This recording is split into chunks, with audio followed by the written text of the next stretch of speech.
Hello, everybody who's joining us. Thank you for coming out tonight.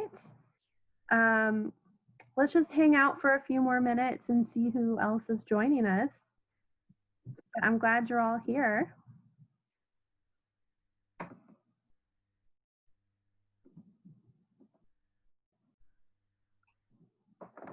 There's Debbie Zambianco. Oh yeah, hey Debbie. It's a nice size turnout you've got.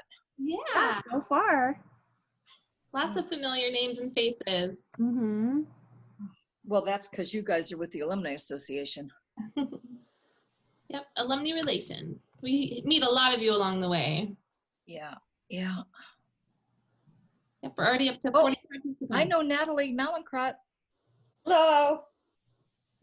Wait, oh great, I can't see people and this at the same time. God, I'm never gonna get this going right. Happy birthday, Jay Bird. Oh, we have a birthday? Yesterday. Oh, happy birthday. I just have to say as an alum how nice it is to see Reinhardt House. Oh, I wish I was there in person, but at least I have the photo in the background. This is where Chelsea and I usually sit. Mm-hmm. We miss it dearly. Yeah, we do. We miss it a lot. I've only been back once since we went into shelter in place a week or two ago, and it was kind of crazy but super familiar to be back in the building again. Are they going to hold classes? We're going to be in a hybrid model. So most classes will be online. But people are welcome to come back to campus and live on campus if they want to. And then some classes obviously have to be in person, like labs or a lot of dance or pottery classes will be in person. But there, if we do have to go into full shelter-in-place quarantine again, they have, kind of contingency plans for even those classes as well. Yeah. So, and it's almost started, so that's exciting. We're almost back to the class year, and we'll see how it goes. Is anybody here from any of the classes in the 70s? We are. Natalie, I'm just PMing you. Were you 70 or something else? 71. Okay. And I'm Debbie Zambianco, and I was 70. Right. 74. Who just I was asked? 78. Claudia Cole Bloom. 79. Yeah, you got for me. beyond our time. So next year we'll have our reunion, our 50th, Yep. along with the. With us. You're going to Yeah, have your 50th yeah. along with us. Yeah. And I'd love to encourage you all to use the chat too, to say hello, see who's here, chat to one another, and give us feedback along the way too. Once we get started, I think we'll mute everyone but the author who's reading. But please use the chat box. It's a great spot to reconnect and There are 50 people here, it says. Yeah. That's great. Yeah, so I think maybe we should just kind of dive in and see. People can certainly join as we go along. And so first, again, thank you all for coming out tonight. Just a very first thing to tell you all is that we are recording this meeting. So if you don't want to be in a video, you can stop the video for your stream and still be connected and hear everybody and listen to our wonderful authors. Thank you again for coming out, and we really appreciate you spending your evening with us and with the people that are going to be reading for us tonight. My name is Chelsea, and I am class of 2013. And I work at Mills, and I'm the Alumni Engagement Manager there. And I work with Nicole, who in my screen is to my left. There's my hand. Right there. And she's the interim vice president for our Office of Institutional Advancement and has been with Mills for a long time. So Nicole will be taking our Q&A portion in her steady hand. And let me think about this. So as housekeeping, if you're on the call, please make sure that you are muted. I know Nicole has mentioned that as well, but never hurts to repeat things. We really, really, really encourage you to put questions into the chat for our authors as they're reading, and shout outs or any thoughts, I love that part, or this is so wonderful. It's really, really, really wonderful to see when we did this event in May. That was really the best part, was to see how much everyone enjoyed the hard work our authors have put into their pieces.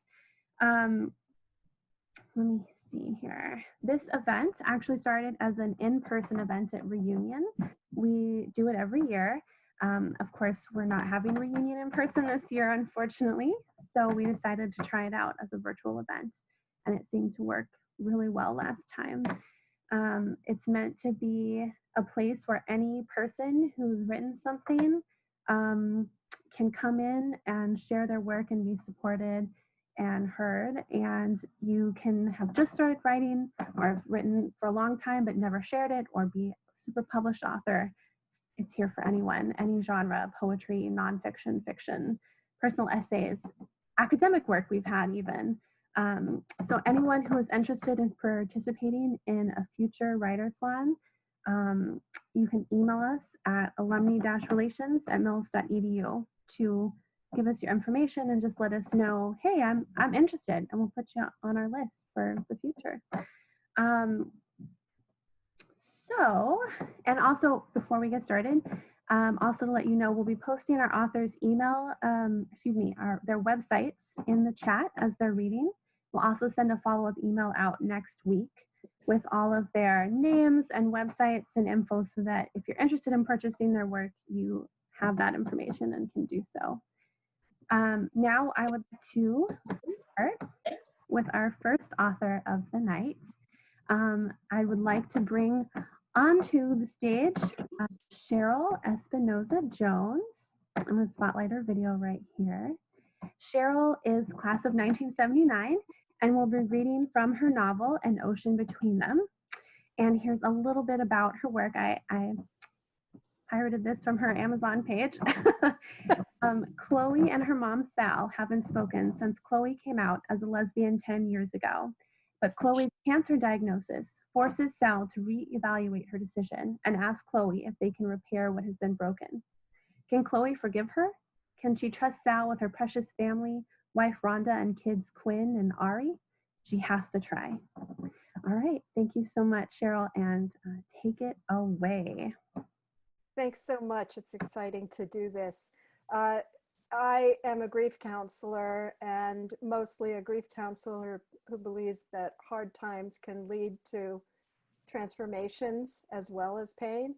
So this book came out of that, and I've chosen two parts to read. As the introduction stated, Chloe and her mom Sal have been estranged for a long time. Sal goes through a crisis when Chloe is diagnosed with cancer and reaches out to try to repair. Chloe invites her to a dinner party where she's allowed to bring one friend, but Chloe's entire community is present. And the first reading is from that dinner party. There were place cards at the table, and Sal noticed with some disappointment that her name was not near Chloe's. She was sitting between Randy, the friend she'd brought, and a woman named Samantha. Sal had noticed her before because she was also without hair and enjoying the cancer jokes just as much as Chloe was enjoying telling them. She could almost have called her jolly, which seemed a very odd state for a sick person. She seemed to notice Sal's discomfort and turned a little towards her, ready to coax her out of a truly self-conscious state. Well, I sure heard a little bit about you, she started, and Sal was startled that she wasn't following the rules. They weren't going to talk about all that tonight. Can't imagine any of it was good, Sal replied, hoping that would end things. Well, I never heard anything until Chloe came to our cancer support group with the letter you wrote her. That must have taken a lot. Of course, I'm dismal at apologies, so it would definitely have taken a lot for me. She left the words hanging on the air, maybe waiting to see if Sal would say anything. To her own surprise, she did. Well, it may be my first apology ever, and so yeah, it was damned hard. That made Samantha laugh, a big, hearty, full-on laugh that seemed to come from deep in her belly. I guess you picked a good time to start apologizing, didn't you? I think you should know, and no one else will tell you, that Chloe was mighty scared when she got it, but also really moved. No matter what happens, it meant a lot to her. I thought you should know that. She'd leaned in close so that no one else could hear her breaking the rules of the night. Sal felt the strongest urge to put her head on Sam's shoulder and have a good cry. The words were like massage oil on a sore muscle. Thank you so much was all she could manage. To her other side, Randy and Don, one of the guests, were fluting so loudly that the whole table could hear. Sal wondered why she wasn't bothered. Being the homophobe she knew herself to be, she would have thought she'd have her nose in the air about it, but she was finding it kind of cute. It was clear to her that it wasn't the first time Don had thought of Randy in that way. But knowing what Randy had been through, she figured this was the first time he had taken it in. He was enjoying the attention, teasing back in equal measure. She was savoring it, the sexy sound of the flirt, the idea that Randy could find someone to love, and the attention it took off of her and her bad behavior. You two should get a room, she heard herself say, before she had a chance to censor herself, and the whole table laughed with a warmth she had rarely felt in her life. These were good people, no matter what anyone wanted to say. They were giving better than they had gotten, and that meant a lot to her. It began to seem much less important that they had sex with each other than that they were loving, accepting people. If she was being perfectly honest, she'd never thought sex was that important, period. Out of the corner of her eye, she caught Rhonda, Chloe's wife, smoothing the shirt on Chloe's shoulder, asking if she would like more water. Was she getting cold? Did she want a sweater?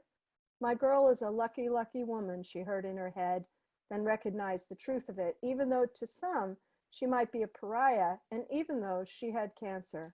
All these people loved her just as she was, and she loved them. Sal felt the kind of envy that says, I want that for myself. She had given up on her own life, become stuck and bitter, refused to change, even though it was obvious she needed to. In this one moment, she resolved to get a life she wanted to live. If Chloe could do it, why not her?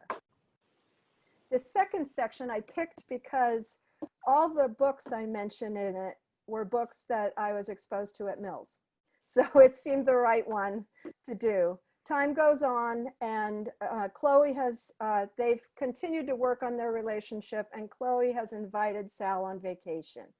And this happens, she's quite sick, and they've gone to Hawaii together. So this happens while they're in Hawaii. Chloe was rereading her favorite books. Sal was afraid to ask her why. Did she think she might never get a chance to read them again? Was it like a last goodbye? Virginia Woolf, Willa Cather, George Eliot, and Sylvia Plath. Sal had never liked that kind of book. They were all too intellectual, too much hard work. But reading them to Chloe, she felt the beauty of the words, the language flowering on the page. She didn't need to understand the stories or the author's point. She just read word after word, keeping part of an eye on Chloe as she tasted the books. They started with Mrs. Dalloway, Virginia Woolf's book. Decades ago, Sal had gotten maybe 10 pages in on her own before she gave up on it. What was Woolf talking about? But this time, she read past her own resistance, suddenly noticing that the book was just a rich description of one day. Then she noticed that Sally Seton, Mrs. Dalloway's friend, was someone she wanted to be with. Sal had not gotten that far on her own way back when.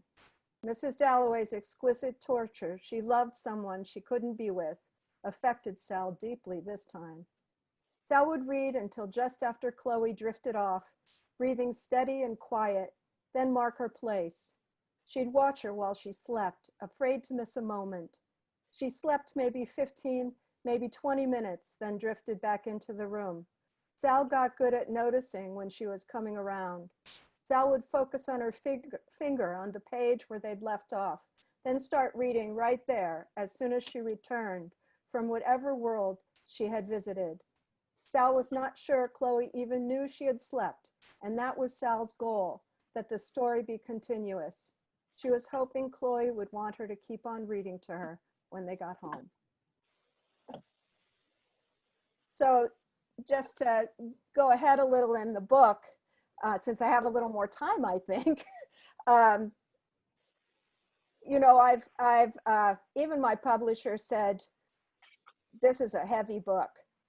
but that isn't quite the way that I feel about it, because the idea that we, in the very, very hardest of times, uh, find our own growth.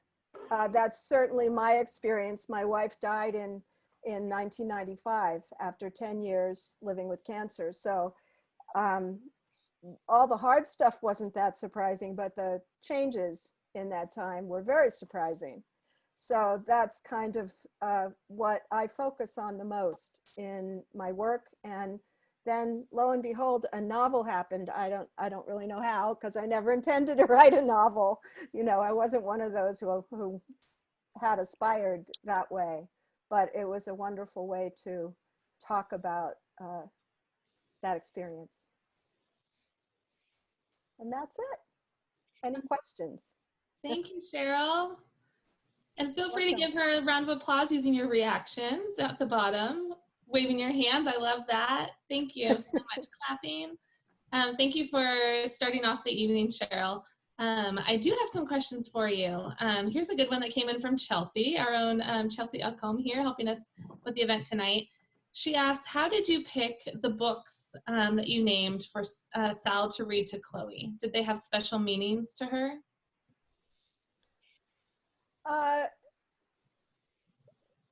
She was an editor by occupation, and a little earlier in that section,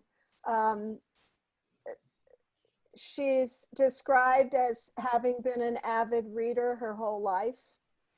The reason those books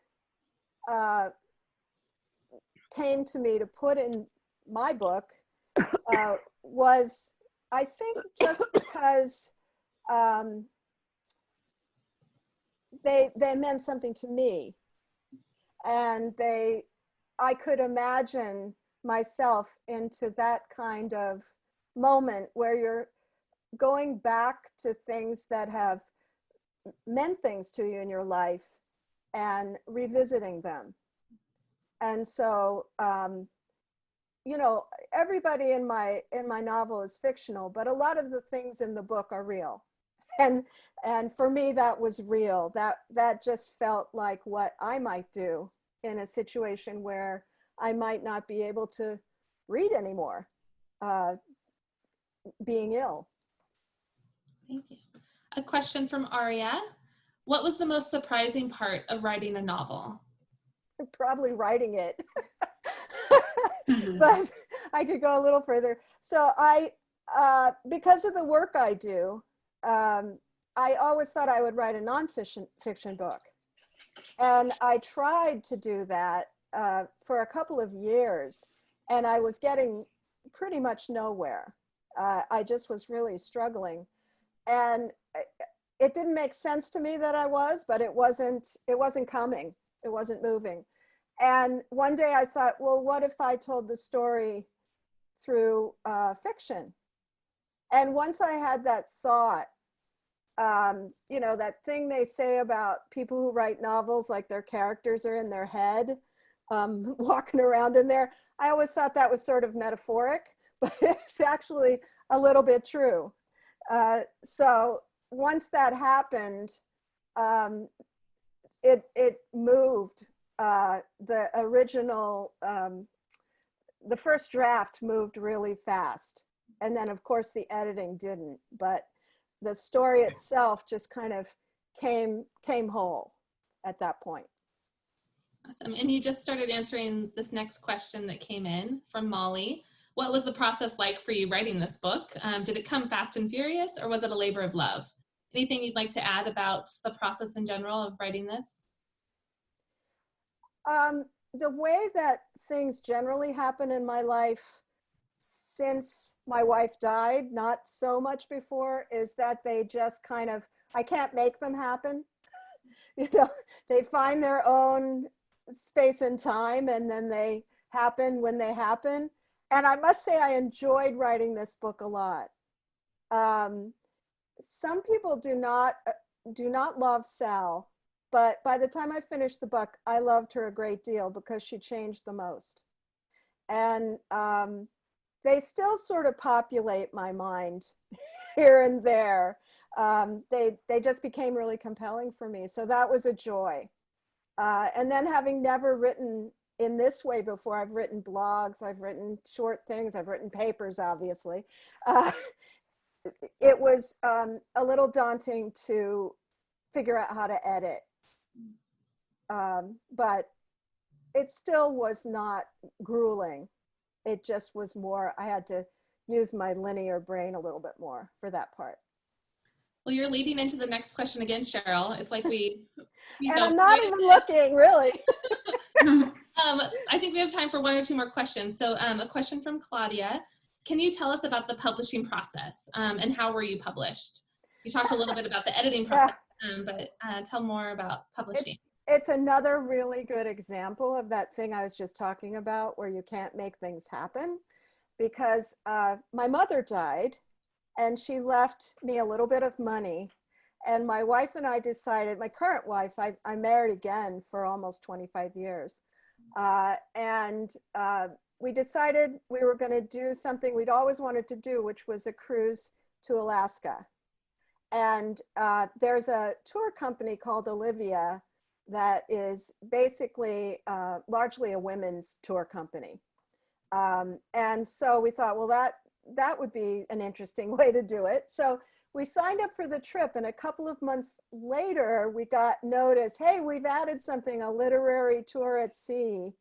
And it was going to involve,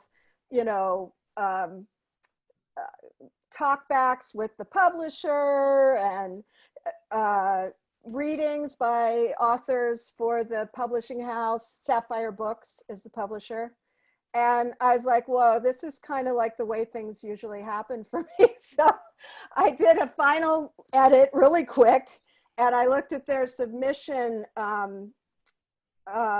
recommendations or requirements, which pay a lot of attention to those if you're trying to get published. And I did just what they said, and I sent it. And when I was on the trip, I went to the talkback and I asked a question and gave my name and all that. And the publisher said, I just got your book. Oh, awesome. So it was Wow. kind of serendipitous, in which I can't explain that. I mean, that's just a weird thing that happened. But I am used to looking out for unexpected things that I don't expect, that I don't try for, that fit with something I'm trying to do. That's sort of a habit in my life. So that's how it came about. Awesome. So one more question from Robin. Do you have a support group or a class for writing? For me as a writer to be in a support group or class? I think so, yeah. You're not. I don't. And I probably would benefit a great deal. It's just that there's a lot of other tracks that I'm on. And so I even know the one I would participate in, were I to do one, but it's just a time issue. And I'm not a regular writer, by the way. I'm a very erratic writer. So probably it would help with that, because when you're accountable to other people, it changes the way writing happens. But no, not in any groups. Awesome. Thank you so much, Cheryl. I'm going to hand it over to Chelsea. Thank you. And I'm loving seeing the comments, you guys. So keep it up. Keep the comments and the questions coming. Yeah, I have to agree. It's been really nice to read these already. Killing it as an audience, doing a great job. Thank you, Cheryl, for kicking us off. And we're going to go to our next author. And I'm going to spotlight you, Michelle, so that you are front and center. Okay, so we are so pleased that our next author is Michelle Smith Johansson, who's class of 1981. And tonight, Michelle is going to be taking some time to reflect on America today, on the current political, public health, and cultural crises that we're dealing with in this country right now. And we'll be reading from an essay that she wrote after the murder of George Floyd earlier this year. So, Michelle, the stage is yours. Thank you. Well, I wrote this piece based on a shorter piece that I posted on my author's website last month, a blog posting, and it was titled Melanin Blues. So this is a somewhat expanded version of that, and I initially called it Melanin Blues 2, in the interest of creativity. But it ended up, I changed the name again to Gatsby's Blues, and you'll soon find out who Gatsby is. In May, we witnessed in broad daylight life slowly drained from an unarmed, handcuffed African-American man who was murdered beneath the knee of a white police officer while begging for his life and deceased mother. In the wake of the tragedy, widespread protests and demonstrations against police brutality took place amid a backdrop of mourning and civil unrest. We're fighting another national war on a different front. Nearly 140,000 Americans are confirmed to have lost their lives due to the COVID-19 pandemic, which rages unchecked and for which we have no coherent national strategy. With this mix of political, cultural, and public health crises, the perfect storm is now at full boil. One tributary of that storm is particularly salient for me.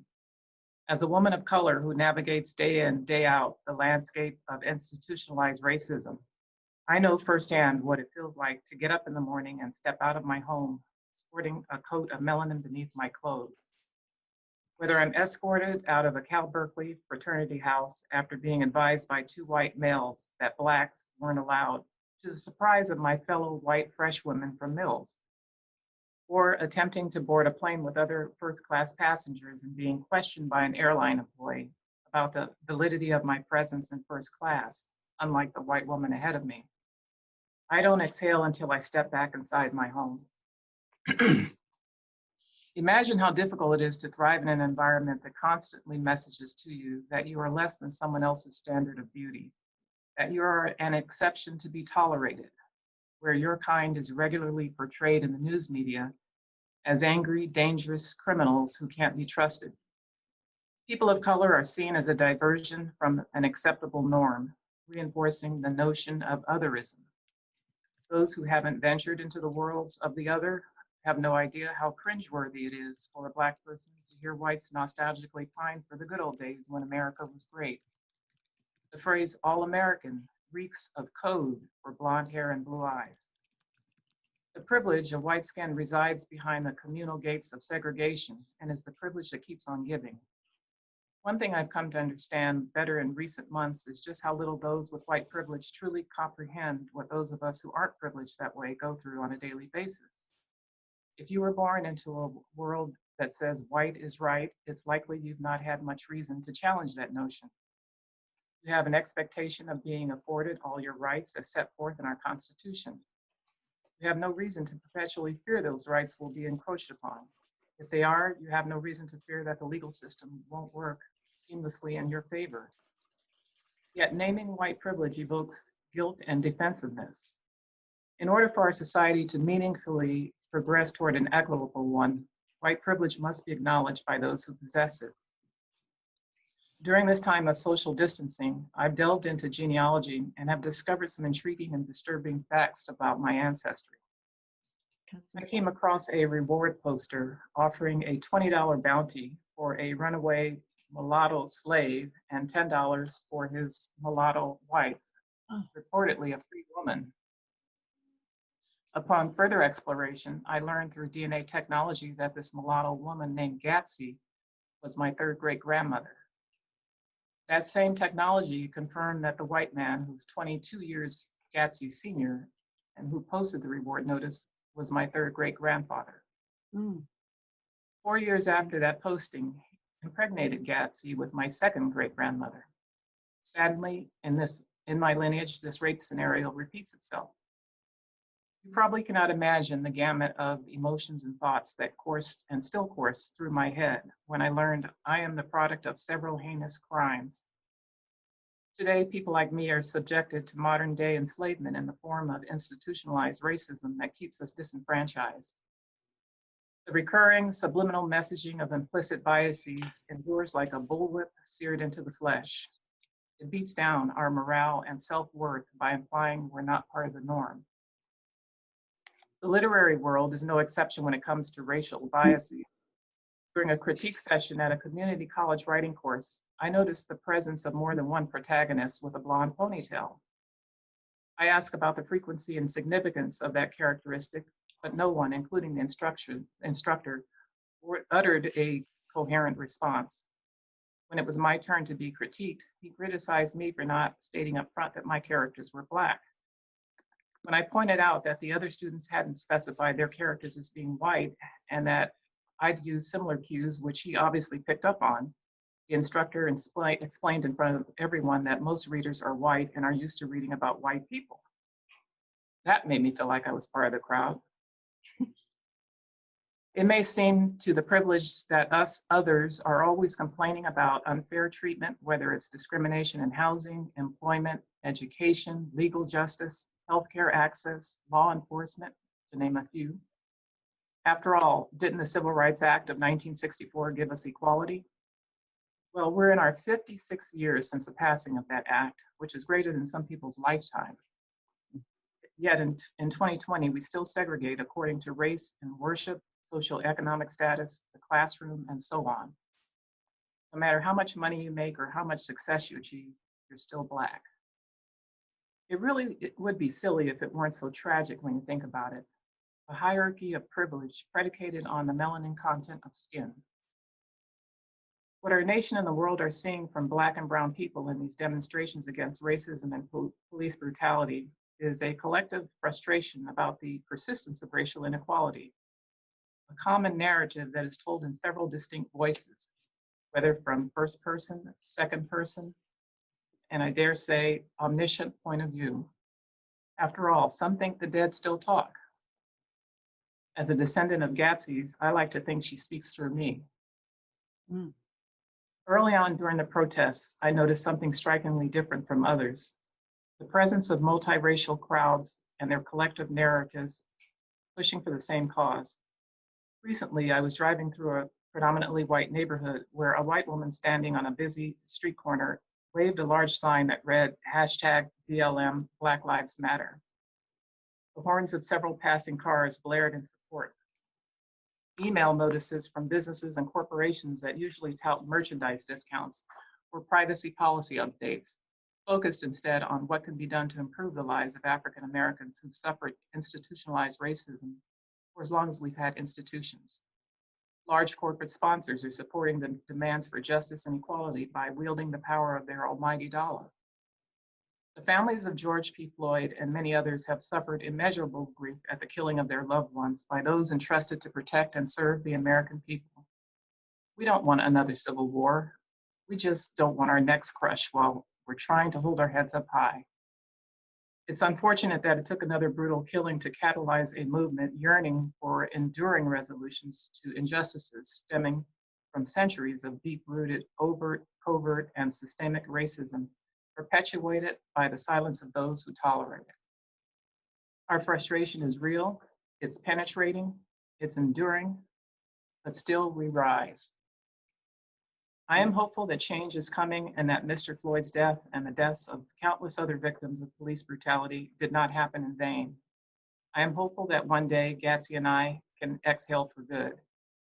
We are weary, we are humans, we are Americans. Thank you. Wow. Thank you so much, Michelle. Thank you for sharing that with us. Mm-hmm. If you have any questions for Michelle, please do include them here. I got another great question from Chelsea. She always has great questions for everyone. If you could speak to your great-grandmother now, what would you say to her?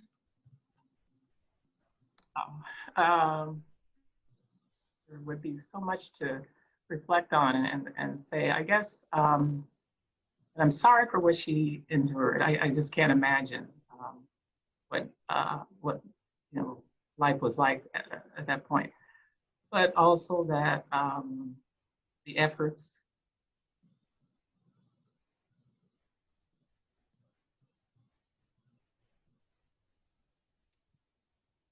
I didn't realize it's going to be emotional. Okay, take your time. You And don't legacy lives on in her descendants.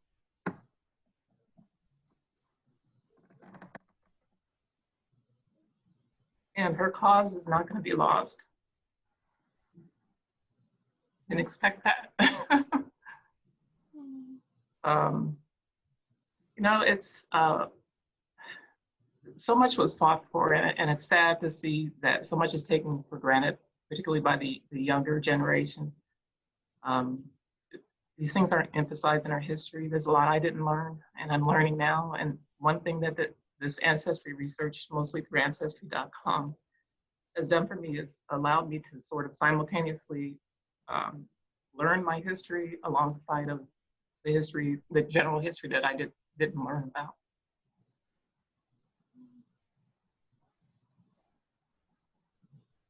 Thank you. What advice would you give to authors of color, especially as they're just starting out? Well, that example I gave happened a number of years ago, and I've encountered other issues or roadblocks, you might say, and I think every author does. It's just the sense that when you walk in the door, I sit down with an agent or editor to pitch a piece. They see me coming a mile away. It's like it's written on their face. Oh, there's a Black woman. What am I going to say? And I've sort of become a little dismayed in the sense that I wonder if I think things are different now, certainly, but I just wonder if there will ever be an opportunity for people of color to the extent that we should have for getting our literature out there and the audience as well. And we have a lot to offer, and I think once people avail themselves of the others, and this, I'm speaking in general terms, of course, it doesn't apply to everyone, but don't be surprised. I see a couple questions coming in here. One from Hannah. She asked if your experience in the medical. Oh, sorry, can you hear me? If your experience in the medical field was also a challenge. This is from Jennifer and Dwayne. Yeah, absolutely. Just as a side note, for those of you that don't know, I went to medical school. I'm a physician. I'm a board certified internist. And I believe I was in the first pre-med program at Mills. I don't know if it's still, is it still there? Yeah. You have that track? Yeah. But I fought it both from my patients, from my coworkers, from my superiors. I mean, I've always tried to speak up, but people didn't want to hear it, and I'm not in that field anymore, and that's largely a part of the reason. But you just kind of, you do your work, and that's what I meant about you leave in the morning and you put on you're wearing your melanin, and then you deal with what you have to deal with, and you come home, and that's just a burden daily that we all deal with. That I think with the protests and all the commentary that I've been listening to is showing is that half of our population probably didn't realize how significant, how burdensome it has been for us. Let alone try to go through medical school and pass all my exams the first time around and have successful practice. But you get it on all ends. A question from Molly. How do you work to get your message out to the world? Well, I have not written anything like this before. I have a blog on my author website that I usually focus on the craft of writing. Just a little bit about my experience as I'm plowing through a novel that's taken me a lifetime to write. And last month, I was trying to think of a topic, and I just, this was, what is this? I guess I was writing at the beginning of June. So the George Floyd death and all the protests were relatively new. And I just was overwhelmed with, the thoughts that were coming through my head, and they wouldn't let me think of anything else. So I just decided to write a little piece about that. And then shortly after that, it was published in a newsletter. I belong to the California Writers Club, and I know the president is here. I saw her name, Lori. And when that came out, the opportunity to speak with Mills also came up at the same time, and I just took it from there. And honestly, there was so much inside that I could say that I had no idea that I had that kind of a voice. And I kind of simultaneously was discovering this ancestry information, and I was just thinking about the voices of the people that couldn't speak. Thank you. Let's do one more question for Michelle. Andrea would like to know what you're reading. What are you currently reading right now? Robin DiAngelo's White Fragility. So that gave me a lot of insight into what I was writing here. And I don't know how many people have read it, but it's a pretty, I'm sure it's a tough read for a lot of people, but it's very enlightening. Excellent. I'm actually taking her workshop on Saturday. How are you? Where? It's online. It's a Zoom webinar. Yeah. Yeah, like we're all going to rush out. I wish I could go somewhere to do something like that. Yeah. But yeah, a few of us from Mills are participating, so I'm really looking forward to it. I haven't read the book yet, but I'm sure it will inspire me to do that. Yeah, it's definitely worth reading. Wonderful. Thank you so much, Michelle. Thank you. Again, sorry, I didn't mean to get emotional. I didn't. No, it's. Whoever asked that first question just. Kelsey. She has really good questions. Nicole likes to make me go first so that everyone else feels like someone else has already sat in the front of the class, so to speak. Yeah, someone just real quick made a comment about Black Panther. It's interesting, when I was growing up during that era, I had a half brother who was a member of the Black Panther, and it's some of this stuff I wrote about sort of takes me back to that. I mean, that was 30, 40 years ago, I think. All right, I'll let you go. Well, thank you, Michelle, for sharing with us, and yes, for getting emotional, as others are noting in the chat. Like, the basis of good writing is to have emotion about what you're writing about. That's the key. So obviously have. Yeah. Moving on to our third author now to join us this evening, and let me just spotlight you really fast, Aria. Here we go. Our third author is Aria Samuelson. Aria is a writer who's currently based in Brooklyn, and she was awarded Cutbank's 2019 Montana Prize in Nonfiction, which was judged by Cheryl, is it Strayed? Strayed. Okay. Her work has also been published in New Delta Review, Entropy, and The Millions. Aria graduated from the MFA Creative Writing program at Mills in 2019 and is currently working on her first novel. She has recently begun teaching generative writing and revision workshops on writing as ritual. And for her reading tonight, Aria has prepared an excerpt from a personal essay about navigating the labyrinths of chronic illness, codependency, and the creative process. And the floor is yours, Aria. Thank you so much for having me. I'm so happy to be here. I miss Mills so much. It was really, truly one of the biggest gifts of my life. And I think back on that whole California period as just such a dream. So happy to be here virtually. Thank you. And this essay is one that's currently out for submission. It's called Labyrinths. And there are a lot of different labyrinths within it, and they each have a different title. So I'm sharing a couple excerpts. So I'll start with Labyrinth as medical drama. My mother speaks for me. I nod along as she recounts the twisted history of my illness, too weak to correct her when she trips over a detail. I'm a doctor, she declares, and physicians answer her litany of questions, tolerate the shrill panic in her voice. My mother is a medical professional, and this is my golden ticket, the only thing that will save me. I'm one of the lucky ones. Some people wait years, decades, hundreds of thousands of dollars before they arrive at a diagnosis of Lyme disease. Mine came easily, a week after the pink rashes that colonized my skin, a variant of the classic bullseye. Treatment was supposed to last 4 weeks. Throughout my senior year of high school, my mother shuttles me to doctor's visits. Getting out of bed is near impossible.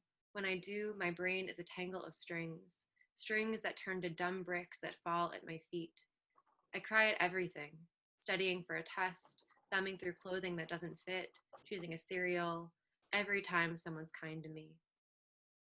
My mother is always there, cooking, cleaning, coaxing, consoling.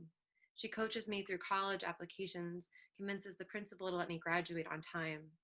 She arrives at the meeting with frantic, half-curled hair.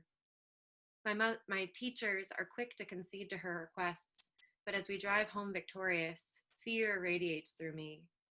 Will there ever be a time when I won't need her?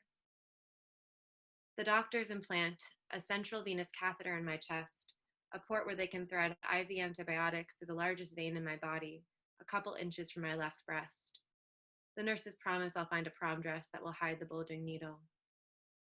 But a day later, I'm back at the hospital. My chest is spasming.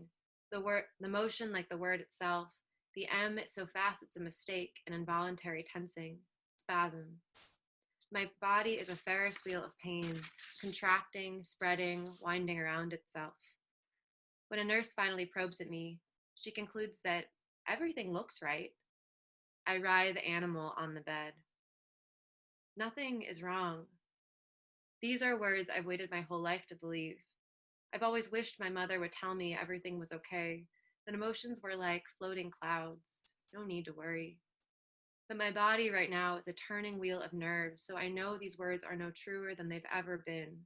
Something is definitely wrong. The physician splashes around word soup. Nurses urge me to be patient. The next day, we're back again, the pain in no way abated. The doctor finally yanks out the needle. How do you feel? He asks with a corny grin. All my language has been emptied, drained. My mother drives us home, and I can't stop fingering that pink burst of skin. In a medical drama, a brilliant, often sociopathic, doctor comes to the rescue, to uncover the truth of the patient's illness, the center of a labyrinth, the story at its core. 10 years later, the scar on my chest is a knot in a tapestry you can only feel with your fingers. 10 years, and I am still waiting for answers. But every story is so faint, a tender upturn of skin. Labyrinth is living room sofa. After a hard day, a disappointing encounter, a stormy evening, to the couch we go. My mother traces the soft ridges of my feet, snips at my scraggled toenails. I sip peppermint tea and we start digging. Why am I so sad, so insecure, so anxious? She listens, helps shovel the dirt. The core layer is always my father, how he didn't love me well enough, how he let my stepmother abuse me, and yet there is somehow always more. I draw my name with shifting suede textures, a warbled mess. We dig for hours. As a psychiatrist, my mother believes that uncovering this core truth will set me free, but every time I think we've reached something solid, it's just another clump of dirt, and I feel powerless, ugly, and unspeakably sad. But we stay on the sofa, her rubbing my feet and picking at my scabs until we've exhausted all words, until we've created a labyrinth as deep as it is wide. We rest our shovels against the sofa cushions. There's always tomorrow. Labyrinth as ambivalence. Lyme disease is an autoimmune disease, which means my immune system can't distinguish between foreign cells and my own. My body detects itself as the enemy, releasing autoantibodies that attack my thyroid, brain, gut. My body is a mirror at war with itself. My parents separated when I was 10 weeks old, and I grew up split between households. There was my mom's house, my dad's house, my mom's house, my dad's house, which eventually became my dad and stepmom's house. There was never simply home. What's the word for when you feel two things at once? Like when I want to be with you and I also want to see Daddy and Molly? I asked my mom at 6 years old as we turned the corner onto my dad and stepmom's street. The corner bodega boasting Sugar Mart in huge capital letters prickled me with excitement and dread, the sign we were close to the parting. Ambivalent. The word melted on my tongue like crumbled flakes, I tried it out on my lips, and it tattooed the roof of my mouth, sweet and sickly as sugar, a taste that has never left my tongue. Labyrinth as the cure, redux, because there's a cure earlier. That doesn't work. These days, when I call seeking advice, my mom asks me 1,000 questions about the supplements I'm taking, my bowel movements, my periods, then makes a myriad of recommendations, wanting me to take more vitamin D, or rhodiola, or a pink powder that dissolves in the tongue to bypass the gut. Afterwards, I feel as though I'm emerging from a plastic surgeon, having sought one simple fix, and emerging with a bruised up body, marked with pen and tape in places I'd never noticed before. Sometimes I want her to be my mother, not my doctor. One day she calls me a little breathless. Ariana, I think I have the answer. To what? Well, I was looking through your genetic markers, and she goes on to explain a lifetime of my struggles in one chromosomal gene. Why my thyroid is so sensitive, why I swing to such extremes, why my body shuts down so quickly around stress. When I put down the phone, my living room hums with new potential. The sofa, the conversations my mom and I might have there instead. I thought I'd given up looking for an exit route for my problems, that I'd settled on self-acceptance. Still, something inside me itches to know, is this the cure I've been waiting for? Labyrinth is the flow of ink. Being inside a labyrinth is to essentially walk in circles, to make the same wrong decision again and again. Without a map, without a record of where you've been, it's madness. Writing my way through these stories has been a labyrinth, a probing for the center, the shape of things, the way out. But I might never know the name of my chronic illness or its root cause, how to ensure it won't happen again. What belongs to me, my mother, my chromosomal mutations, my ancestors, my childhood. There may be no solution to this labyrinth, just as there is no way to solve an essay, because an essay is a voyage. The very act of writing is the thread.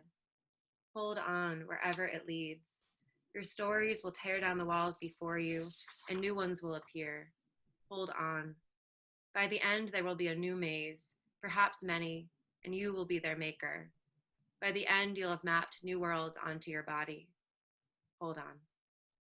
And I'll stop there. Thank you. Wonderful. Thank you, Aria. Thank you so much for sharing that. Anyone has any questions, please do send them in the chat.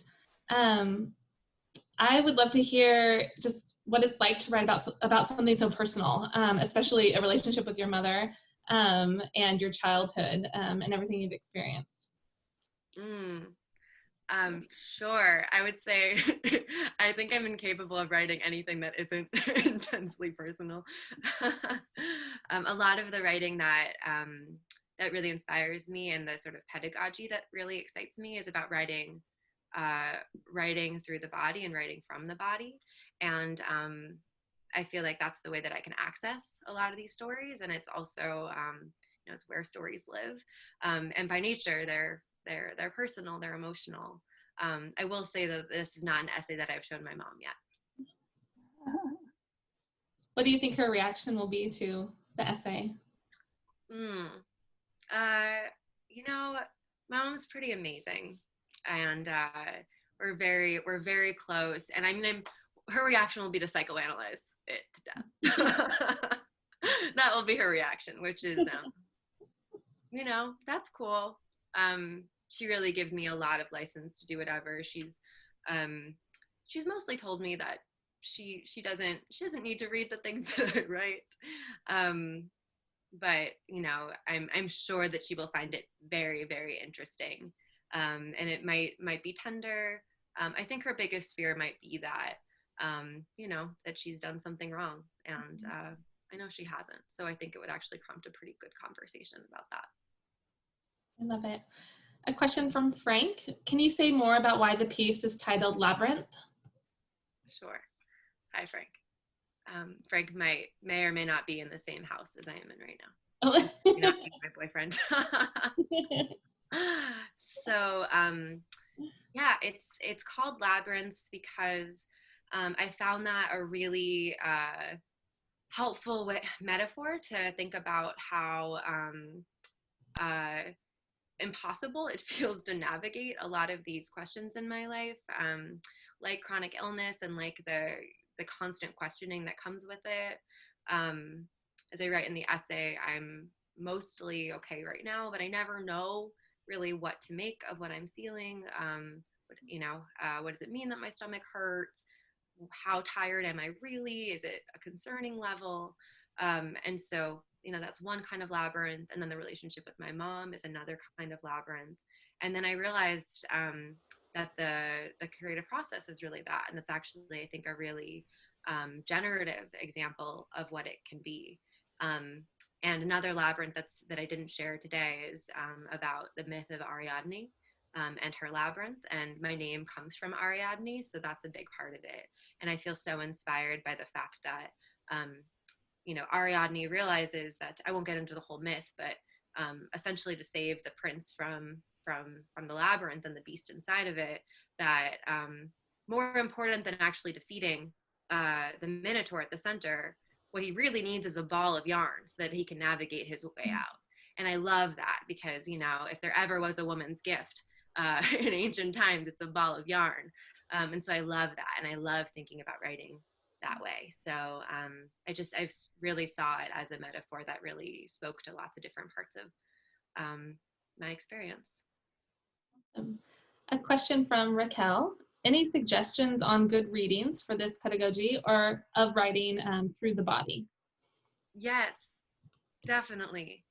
I would start with Lydia Yukinovich's work. She's really been a main teacher for me.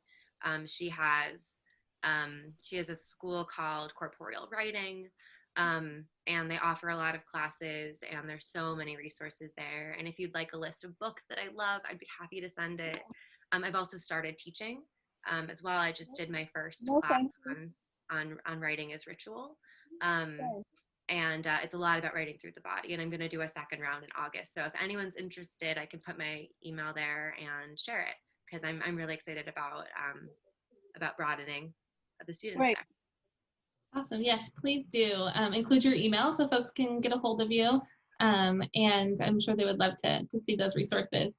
Let me see. I think we have one more question. How do you decide who you submit your pieces to? From Molly. I don't know. I do my best. I mean, I sort of have a sense of kind of the tiers of places, but how do I decide? I mean, one thing that I did do that I'm really, it's proved up to be a really good decision, is I've submitted to a lot of contests recently, and they have a submission fee, but the ones that I applied to also come with a year-long subscription. So it's like, okay, fine. I'll put my name in for this contest, but I'll just also get subscription. And that's basically all I've been able to read the last couple months are just short stories and short pieces. And, then I get the satisfaction of finishing reading an issue.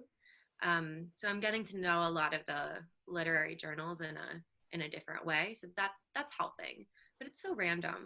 The contest that I won for Cut Bank with Cheryl Strayed, A, I didn't know she was the judge, and B, it was 10 months after I submitted.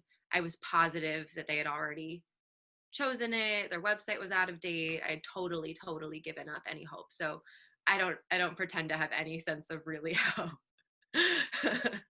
how these things work, except that you never know really what's possible. And Cheryl had a pretty amazing story about that. So about just the kind of synchronicities and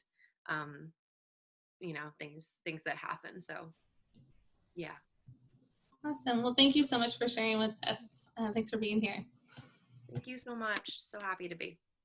Thank you.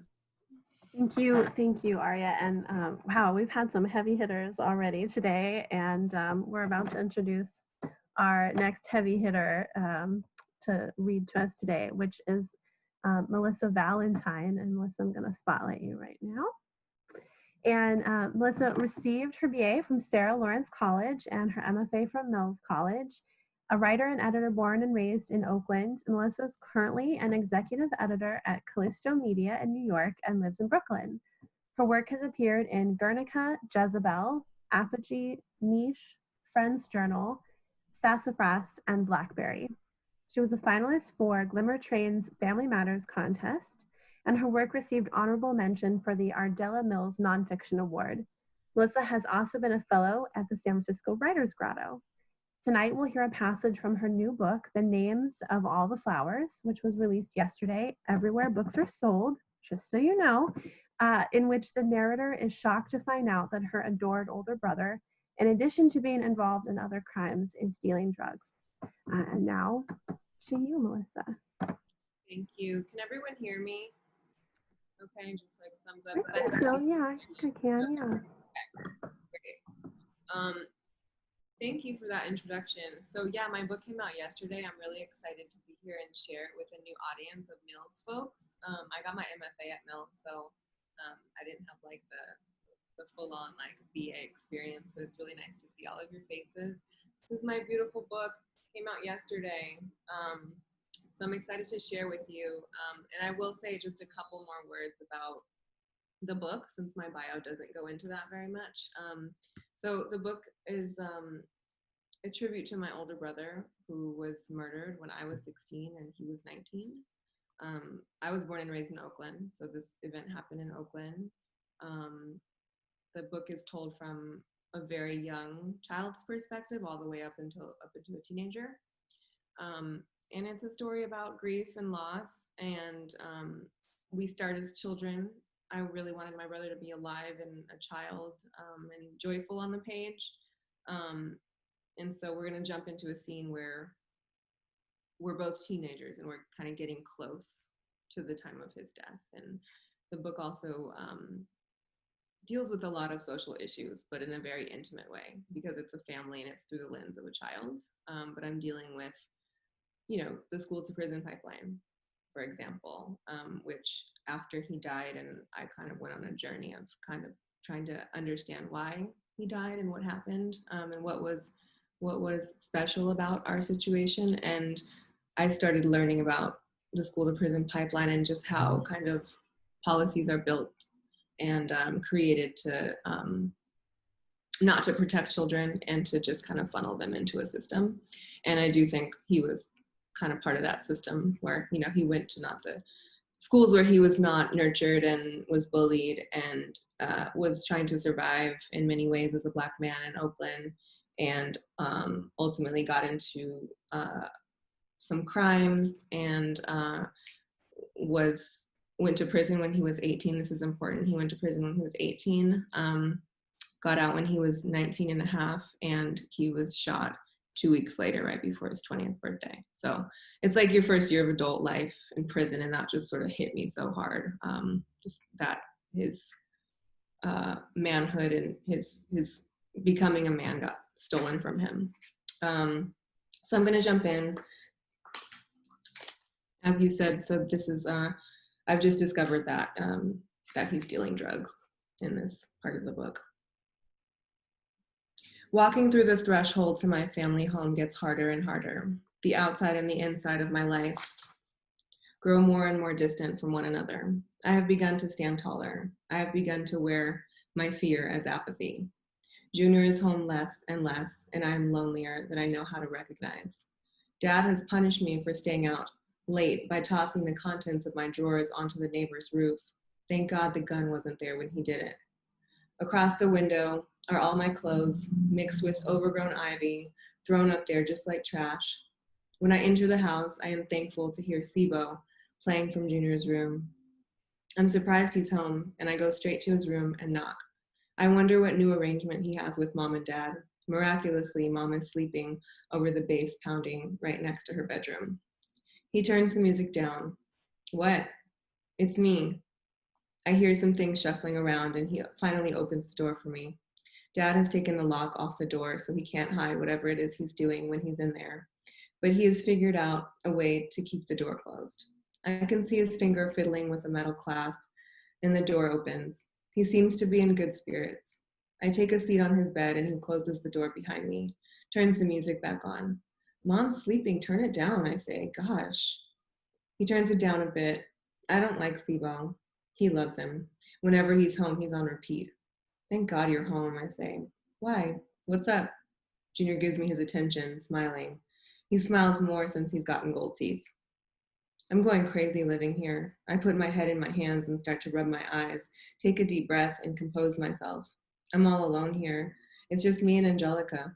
You're never home. Daddy threw all my clothes on Mr. Kramer's roof. Junior starts to laugh. What the fuck? Don't laugh. I'm so pissed I can't even go up there. It makes me so mad and I have nothing to wear. He continues to laugh in his special gap-toothed way, wind vibrating through his teeth. He holds his belly. Are you done? I ask. That's hella funny. I'm sorry. Stay in here and keep me company. I relax onto the bed, letting myself plop back and listen to the music. This dude is fake, I say. Junior shoots me a look. What are you talking about? He dismisses me and gets on his knees to get something from under his bed. You really think this guy has murdered all these people? That's all he talks about. It's so boring. He probably hasn't killed anyone. And what the fuck does 187 even mean? It's police code for homicide, he says. And how do you know that? He shrugs, focused on his activity. He brings out one of our dinner plates, which is covered in crack. Then he pulls out sheets of plastic and puts tiny portions of crack into them, twisting them into micro baggies that look like the firecrackers kids throw into the street and pop like fireworks. Want to help me? No, I shout. I wish you wouldn't do that. What do you think is going to happen to you? Nothing's going to happen to me. What if the police catch you? They won't, first of all. They can't. All you got to do is swallow it and run. Swallow it? I ask, horrified. Junior, I admonish him. Have you smoked crack? Do you smoke crack? He starts to laugh at me. Man, he laughs. Hell no, I don't smoke crack. Well, don't swallow it, ever. He laughs again. He's almost done making the tiny bags, and now the plate is empty, with just a powdering of the drug left on the plate. I look at it as if it's diseased. What are you going to do with that? I ask, backing away from it. Do something with it, I command. Get rid of it. He finds my concern amusing and laughs again. He brings the plate up to his face, sticks his tongue out, and licks the plate clean. He got what he wanted, a reaction out of me. Junior, I scream. Quiet, he shouts back and brings the plate down. Don't trip. Don't trip? You just did crack. Melissa, he looks sternly at me. I'm fine. He smiles. He is so many things. He already has so many names. Crackhead and drug addict cannot be added to the list. I worry. I've never seen him bag up crack before. I didn't know for sure he sold crack, but now I know. He showed me crack like he showed me a gun, like he showed me cash, like he showed me weed and stolen cars and gifts and lunches and dinners and clothing and funerals. He wants me to see. I want him to be my brother. I don't want him to have the other names. I don't want him to be of the other places. I want him to be of this house, of this street, with our names outside, of this home, of this family, not the others he's found or the ones he still looks for. I act cool. Crack, no big deal. Weed, I'll smoke it with you. I am so damn cool. Gun, I'll hold it for you. I will bear witness to who you are in your masks, so I can be there when you return. I must be willing to see it all if I am to see you. What would happen to you if you didn't wear those other names? Who would you be? I sit on your bed. I open windows, doors, accept gifts, waiting for you to arrive, to return. I am complicit again. Now it is crack I'm okay with. That man you made dance, the other men, the time I paged you and you called me back and I told you my bike had been stolen because you are my big brother and because I knew you'd know what to do. You found it instantly and I thought you were magic. But it was because you knew the crack addict who likely stole it. You knew where they waited to buy more crack. You saw the things they had. My bike, other people's bikes, dots connect, and the street, once again, that abstract and terrible place, becomes just that much more filled in. And then I see your smile, the crack plate before us. I want so much for us to be brother and sister, not a thug and his sister, a drug dealer and his sister, a monster and his sister. So I sit with you on this bed, and I say nothing, and I believe you when you say, they can't catch me. They won't catch me. I'll be fine. SIBO echoes around us the violent and doom-filled lyrics, 187s and us. On a bed, a nice bed, in a house, a big house, on a street, a nice street, So far from that street, it makes no sense. Then the words envelop us, and here we are, as we are, boy and girl, sister and brother, son and daughter. In that space without labels, when I can't hear the soundtrack, when I shut out the crack, the guns, the murders, the failing, the chaos, we just are. We are not good or bad. No walls nor shields have been built around us. And we have no names because here we are far too brilliant, far too bright for labels. In this space, we are transcendent. Here, we bear the names of all the flowers. In this space, we are free to bloom, to be big, fragrant, joyful, radiant. It is in this place where I wait for you. You are not a thug or a delinquent or a monster. I am not stupid, a whore, or a fuck up. This is the place I like to see us, the space I want to make for us. What are you about to do? I ask. Our eyes meet for a moment. I'm about to go out, he says, almost apologetically. Gotta make this money. I don't plead this time. I don't beg. I'm so tired. The crack brings a new level of exhaustion over me, a new level of numb. It is all I can do to lift myself from his bed, to leave this room, and to drag myself to my own. He grabs his towel, hanging over his closet door, and heads to the door, and we walk upstairs together. Don't use all my conditioner, I say. He smiles at me. I'll get you some more, he winks. From my room, I can hear the shower running. When he's finished, I smell the flowers from his hair. He showers and dresses like a man going off to work at an office, but it is night and his office is the street. He taps my bedroom door as a hello or a goodbye, as he often does before he heads back downstairs to dress and go off to work. Bye, I yell from behind the door. Junior doesn't come home and doesn't come home and doesn't come home and doesn't come home. Every time the phone rings, there is terror in our hearts. We all know what happens to Black boys on the street. We know what happens to Black boys. This knowing is felt in the way we move around the house, in the way we move, in the way we sleep, in the way we breathe, in the way we speak. It is felt when I walk through the door of this house. It is felt the most when the phone rings. Mom is the only one brave enough to say it out loud. I'm just waiting for the call, she says. And she says it often now. We all know what call she means. The phone rings one day and there's news. Mom grabs her heart. Junior is in jail, she exhales. He's alive. He's alive. My boy is alive. Thank you. Melissa, thank you so much. Congratulations. Thank you so much. That's exciting. I'm glad you could be with us to share just the day after. So if anyone has any questions, please add them to the chat for us. I'll kick us off. Just would love to hear more about your process and what it was like to write about your family and especially about your brother. Well, it was a long process. So it was not a linear process. So yeah, I mean, it was definitely challenging at times, and I grew up writing this story. I grew up with it in many ways and developed with it as I was writing it and changed with it, and it changed me. And so it's been a very healing process. It hasn't been easy, it hasn't been linear. It got a little easier, I think, as I developed more and more drafts and got more comfortable with what I was trying to say, and got more into the craft of it rather than it just being like, I need to tell this story because I'm sad. So yeah, the process has been an evolution for sure. So we have a question from Hannah. How did you pick the title? Oh, sorry, Jennifer. Yeah, this was the original. Actually, you know what? This is a special book because I wrote my thesis. This is based on my thesis that I wrote at Mills, actually. And the names of all the flowers was the title for my Mills thesis. And after I left and went on to like get an agent and find a publisher and have lots of different people looking at it and have opinions about it, I sort of got insecure about the title, and my agent was like, well, I don't think anyone's going to know what that means.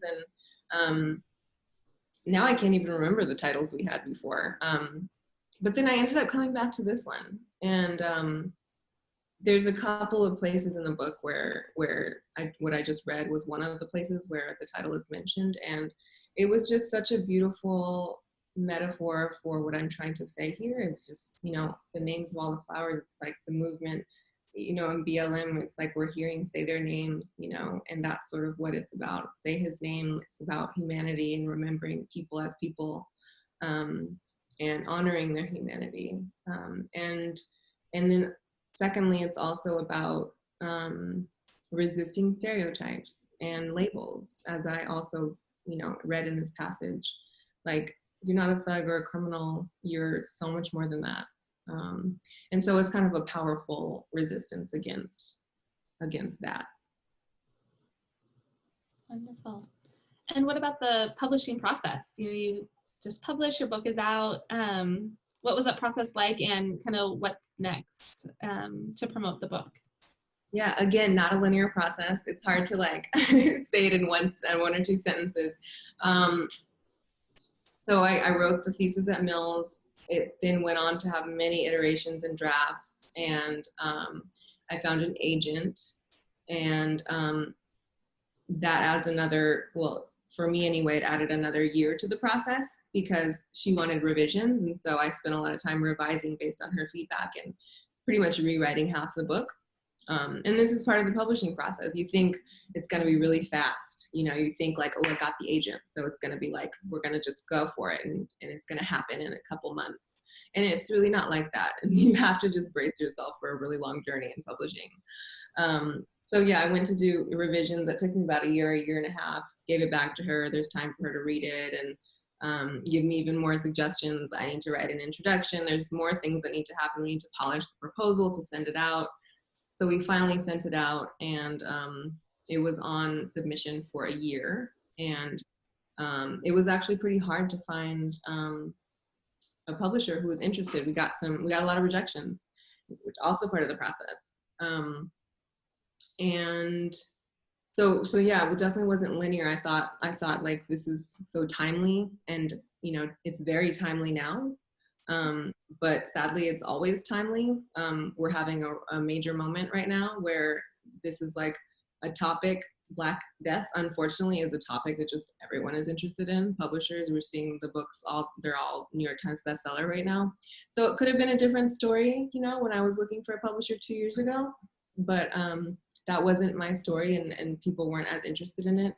And so it was my agent actually told me about a prize and said, you should submit to this prize. And so that's how I got my book deal, through a first book prize with Feminist Press. And so I was so happy, and it felt really right. And unlike the experience I'd had with submitting it to publishers, they just got it right away and loved it and loved me. And it just felt like a family, and it just felt like a really good fit. Like, we see each other, you know. So yeah. A question from Claudia. How did you find an agent? I found an agent through a connection. So this was actually a connection from undergrad, from Sarah Lawrence. I had a mentor there in my nonfiction class, and we sort of kept in touch over the years, and she always told me, well, I was getting close to finishing a draft, and I had written her for, I wrote her for a recommendation for something I was doing. And she said, hey, whenever you're ready, just let me know and I'll introduce you to my agent. So it's these kinds of connections that are really, really powerful. Wonderful. Let me look. I think we have a couple more questions that came in here. Let's see. Can you tell us about your book being set in the 1990s Oakland and how it informs your story? Yeah, so I probably left out a lot of that because we didn't hear like a synopsis of the book. But yeah, the book is set in 1990s Oakland. And it informs the book in that it was a time politically where we had this 3 strikes law. You know, we were under Clinton, and there was this war on drugs. And that's when we started talking about, or at least when I started learning about, the school to prison pipeline and mass incarceration and all of these things that were sort of like really affecting our lives, and seemed to be just totally supported by policy and by the government. And then you saw it ruining people's lives. And my brothers kind of fell into that, you know, because because yeah, like I said, he spent the first year of his adult life in prison, and before that, you know, he had been to juvenile hall and you know, places where these are not places of healing for young people. And so yeah, it's just this kind of environment of not caring about certain parts of the population, not caring about Black boys, Black girls, not caring about parts of the city that are, you know, very under-resourced in the schools in those areas and what happens to the children there, you know. So that was, we were living kind of like the effects of a lot of the policies. Let me see here. We have, let's do one more question. How are you currently holding up? This is from Shannon, sorry. How are you currently holding up with the continued violence affecting Blacks and young people in the light of your personal experience? It is definitely triggering, you know.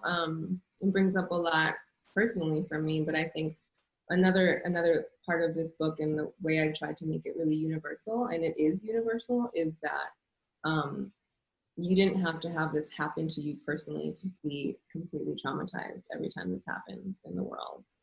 And so this is a universal problem. This is all of our problem, like whether it's police brutality or gun violence, you know, we all are responsible. So yeah, for me personally, it's definitely triggering and like re-traumatizing. But this event happened 20 years ago, and so I've grown a lot and dealt with my own grief. And yeah, so it's, I want to like take it to a less personal place and make it a more like universal, like this is a collective grief that we all hold and experience. Thank you so much, Melissa. Thanks for being here. Thank you. All right. Yes. Thank you, Melissa, for sharing and for sharing the emotion you have and the love you have for your brother. It was really quite wonderful. All right. So we are going to move to our fifth wonderful author of the evening, Sarah Stevenson, who I am going to spotlight right now. Sarah received her MFA in English Creative Writing from Mills in 2004. And Sarah writes, my debut young adult novel, The Latte Rebellion, was published by Flux and Scholastic Book Clubs in 2011. It deals with the theme of growing up in a family of mixed cultural heritage, but is also a funny story of friendship, wokeness, and a money-making scheme gone out of control. The Latte Rebellion won a bronze medal for multicultural children's fiction from Independent Publisher magazine and was featured on NPR's Tell Me More and Capital Public Radio's Insight. Flux published my next two YA novels, and last year, Avenue A Books published my first graphic novel for younger teens, Alexis versus Summer Vacation. Much, if not all, of my work has continued to touch on identity, figuring out who you are and how to navigate through the world, particularly with respect to culture and ethnicity. I recently decided to return to the world of the Latte Rebellion, and I'm currently writing a companion novel that takes place 10 years later, with a new set of characters grappling with some of the same identity issues, as well as some interpersonal mishaps. My reading is from the first chapter featuring narrator Tyler and his friend Bean. So if you are ready, Sarah, please take us away. Okay, thank you very much for having me. This is really exciting, and I've enjoyed everyone's readings so much. This is a marked change in tone, I'm just warning you. So my first book, The Latte Rebellion, was not originally something I had planned to write a sequel to, and this isn't strictly a sequel, but again, it does deal with a lot of the same issues and hopefully has kind of the same sense of humor as the first book. So the first chapter is called Reduce, Reuse, Recycle. It started with an epic sneeze and a few handfuls of mouse turds, so I was hoping things would only go uphill from there. Sadly, I was wrong. So wrong. I opened my stinging eyes and immediately squeezed them shut again.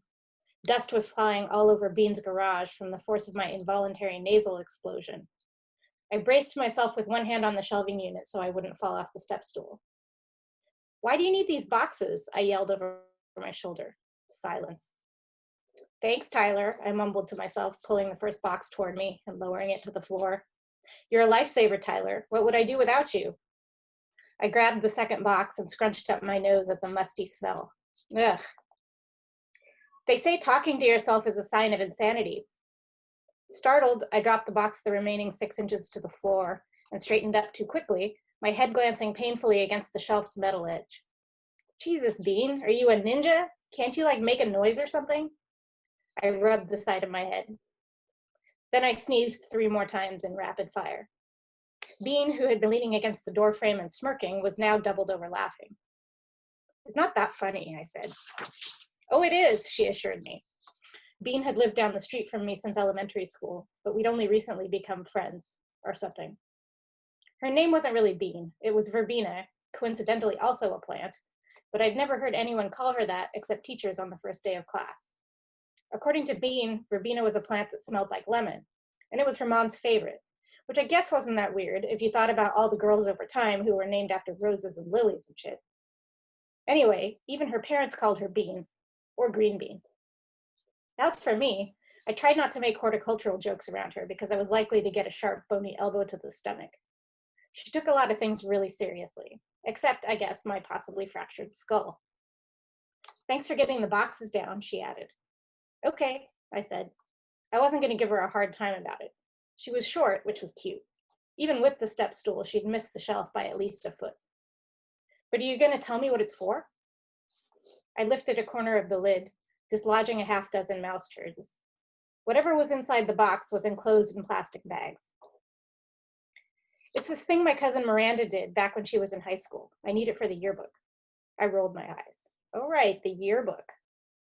Bean was senior editor, and I'd already heard way more than I cared to about this year's issue. It was the school's 50th anniversary, so there were all these 2-page spreads of photos and articles featuring University Park High School over the years. Bean was working on the 10 years ago section. Honestly, 10 years ago was not that different. Also, I couldn't give less of a crap about the yearbook. Bean pulled out the plastic wrapped stuff and kicked the boxes to one corner of the garage with a grimace. Let's check this out inside. I rubbed my eyes. Fine by me. I just wanted out of the dust factory. I trailed Bean through her back hallway and into the kitchen, where she dropped the mysterious plastic bags on the table. Why are these in your garage? I pushed aside a sheet of loose plastic, trying to find the opening. Long story. Miranda went away to art school. Her parents cleaned out the garage. She doesn't have room in her apartment for more boxes, yada, yada, Bean replied. She reached a hand inside the bag and pulled out a sheaf of what looked like flyers. Whoa, look. I picked up the page on top of the stack. Lattes of the world unite, it said in a fake stencil font. Below the slogan was a cartoon of 2 superhero girls in the usual spandex suits, but with their heads covered by brown paper bags. There were times and dates listed for a rally on our high school campus. I couldn't help it. I let out a snort. What? Bean glared at me. I shook my head. Maybe things really had been different 10 years ago. Can you even imagine something like this happening at our school? Bean rifled through the flyers, then pulled out a newspaper clipping and stared at it for a moment. Looks like it did, oh grand skeptic. Rubbish, I said pompously. She handed me the clipping. I almost did a double take at the headline, Violence Erupts at Local High School. Wait, what? She poked at the photo, which showed our quad ringed with riot police in the foreground, and in the background, a handful of indistinct figures standing on a picnic table, their arms linked. This is amazing. I smoothed out the clipping on the table, and we both read through it silently. Bean shook her head with a wry smile. Wow. That's your cousin, right? I pointed at the girl standing on the right of the picture. Yep, that's Miranda. She drew all these posters and comics for their club, the Latte Rebellion. I laughed. Latte Rebellion. I couldn't imagine any kind of rebellion at our school, even a coffee-related one, unless someone stole the pod machine out of the teacher's lounge. Now that would cause a riot. It's the mixed race club now, Bean informed me. Those guys? I'd gone to a lunchtime meeting at the beginning of last year because Bean had talked me into it, and I hadn't gone back.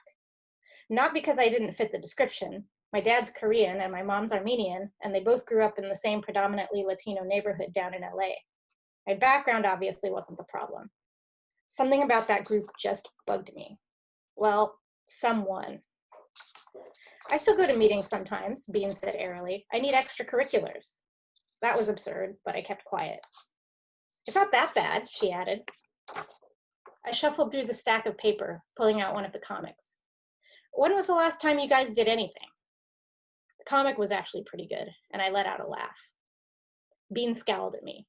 We helped with orientation week. You sat at a table during club recruitment day. I remembered because Dave showed up with his hair cut short and she couldn't stop staring at him. No offense, but the mixed race club couldn't start a rebellion. I thought for a second, then smirked. Not even if Principal Drake got up on a table and yelled white power.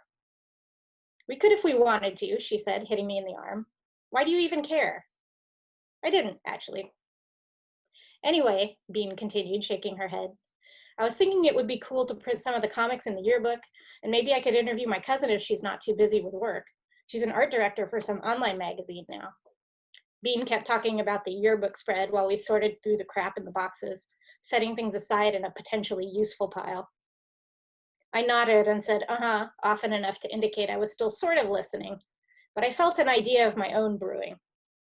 When she got up to get another soda out of the fridge, I waited until her back was turned, and then folded one of the photocopied comics and slipped it into my pocket. I wasn't 100% sure why I did it, to be honest. In the moment, I just felt this compulsion.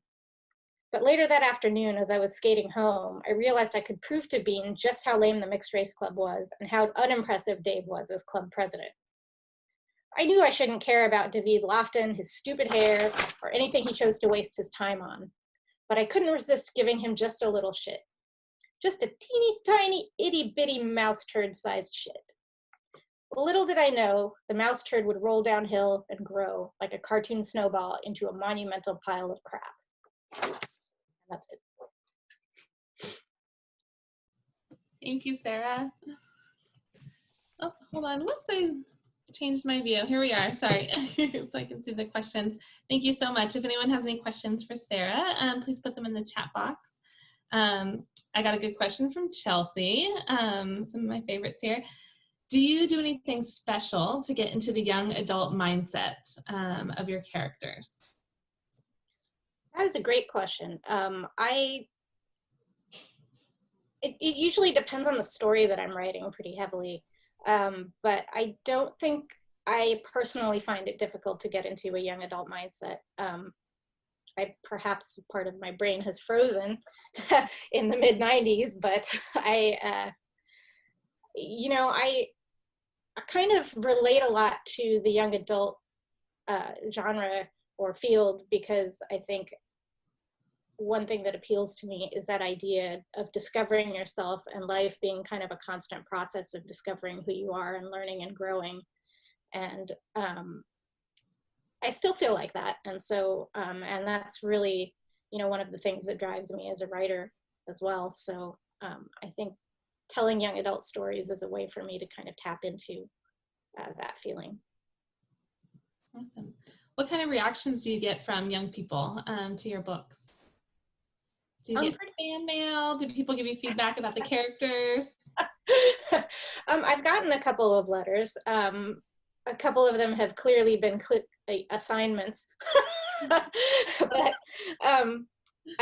one of my favorite recent compliments that I got, which was about my graphic novel, which Alexis versus Summer Vacation, which is, it's basically about friendship and learning to stand up for who you are. And the main character is discovering that she has a crush on a girl at school and isn't sure what to do about it or how her friends will react, among other things. And so I was really excited because it was the first time I had written this type of project. And the artist was so fantastic, Veronica Agarwal. And so I got the best compliment when a friend told me that her 13-year-old daughter picked it up and read it 3 times in a row consecutively. Wow. So, I mean, I feel like that one was probably pretty successful. That's awesome. And since we've talked a little bit about just the publishing process and what, what that experience has been like for other authors on the panel, can you tell us a little bit about what that's like for you and what it's been like? For me, it's been a little unusual because my first book, The Latte Rebellion, was actually published before I got an agent. It was picked from the slush pile. It can happen. It can happen to you. And after that, I got an agent for my next two books, and I'm now with a different agent. So it's been a little kind of here and there. The graphic novel is for an educational publisher. So that was actually completely different, unrelated to my other fiction so far. So that was a completely different process of working directly with the editor. And but yeah, I guess other than those sorts of details, I think it's probably pretty similar. Awful lot of sending my work out and getting rejected and wondering what else I should perhaps be doing with my life. We have a question from Cheryl. Is there any subject you think is off limits for young adult genre? Oh, that's a really good question. I don't think there's any subject that's off limits. I think it depends on how you write about it, to be honest. I've read young adult books that I have on just about any topic I can think of, and I've read ones that even I kind of thought, well, I don't know if this is really a young adult novel, but I think it's the way you tell the story more than anything else, and the fact that it is through the eyes of a young person. Is there any topic that you would like to write about that you haven't yet? Yeah, well, I would really like to publish something that is more speculative fiction, because I've always loved reading fantasy and sci-fi. And I have got a couple of my novels with a little bit of the paranormal element in them, but I think it'd be really fun. And I've written a novel that was speculative fiction, but it's kind of on the back burner really as a project right now. So yeah, and I'd like to do another graphic novel actually also. Terrific. Thank you so much. Are there any other questions for Sarah? I think we covered everything. Awesome. Thank you so much, Sarah. Thank you, everybody. Thank you, Sarah, for bringing us back to our young adult days. It's the time of the night where we introduce our last author of the evening, unfortunately. But fortunately for us, we are ending with yet another wonderful speaker who's going to really just cap off our evening perfectly. And our last author of the evening is Barb Chambliss. I'm going to spotlight you right now. And Barb is class of 1966. And in her work, Women Peacemakers, What We Can Learn from Them, Barb tells the stories of 15 amazing women from around the world. Chido of Zimbabwe, Muffy of Utah, Clan Mother Rochelle of Standing Rock, Sister Sarah of London, Theo of Colorado, Shala of Fallujah, Yvonne of Rio de Janeiro, Sambun of Bangkok, Rukama of Tel Aviv, Sister Mary of Tanzania, Judith of Croatia, Chona of Guatemala, Inge of Burma. You'll have to probably correct all of my pronunciations, Barb. Elisa of Staten Island, and Connie of Colorado. Tonight we'll hear just a small part of Barb's work, but we're excited for it. And just an FYI, Barb's book is going to be released for sale the first week of August on Amazon, so keep an eye out for that. And the floor is yours, Barb. Thank you so very much. So my name is Barb Chambliss, but in 1966, when I graduated, I was known as Barbie Bose. And it was a really wonderful time at Mills College, I have to say. Among one of the most amazing things that happened was that I was part of that infamous crew that won the first national championship women's crew award in the United States. And we're all still in contact with each other. Many of us are. So Mills bonded us. I've always been very interested in how peace is made, literally. One of the interesting things about graduating in 1966 is right after we graduated, many of the men, the boys that we knew, got drafted right away, sent to boot camp, and then sent to Vietnam, and then came home in staggering rates and staggering conditions. So I wanted to, they knew as soon as they got out of boot camp exactly how war was made, or so they thought. And I wanted to talk with them a little bit about the other side. How is peace made? But I couldn't do it because I really had no idea how peace was made. So I pursued that topic through a lot of academic channels. I ended up doing a PhD at the Fielding Graduate Institute. The name of that PhD was Women Peacemakers, the Hidden Side of Peacemaking. And in that time, I had interviewed 9 different women. The Fielding Institute let me put my tuition on a credit card, and so I put it on one that garnered travel miles. So whenever there were enough miles, one of my kids and I would go interview these women because I wanted my kids to know how peace was made too. So one of the first things I had to do was to define what peace is, because there were thousands of definitions of peace. So this is my definition of it right now, which is a visual one. So if you put your hands together like this, as if someone was going to pour it full of clear, clean water, this represents for me peace, because it's equal respect, it's equal treatment. This, if you lower one hand and raise the other, is not peace, because there's a dominant and a subordinate perspective to the whole thing. So what I would do is if I bumped into people from Ireland, I would say, here's my definition of peace. And then I would do this, and I would say, do you know anybody that's a woman that's making this happen?